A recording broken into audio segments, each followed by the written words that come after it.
Okay.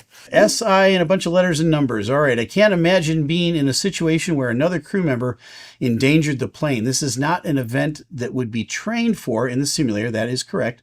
It was never suspected another pilot would have the intent to crash. There have been several incidents over the last, I don't know, 40 or 50 years. Germanwings is probably the most notable one, where the co-pilot had actually rehearsed what he was going to do on a previous flight, I think at home in a simulator, and then executed it on the flight that crashed. The conclusion on that was that it was purely intentional. The jury's still out about Air India 171.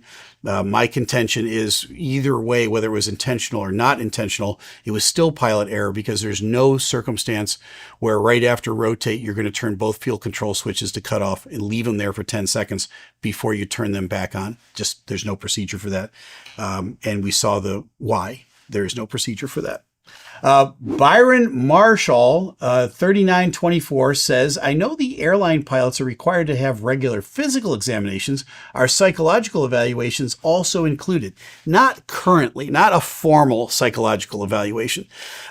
Do I wish they were? I don't know. The answer to that is kind of nuanced, in the sense that if you knew you were always going to get a psychological evaluation, would you kind of prepare for that, or would you know the answers to give to not seem like something was off?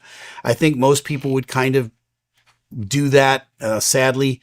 The psychological evaluation goes on mostly with your coworkers. And, somebody just seems off today.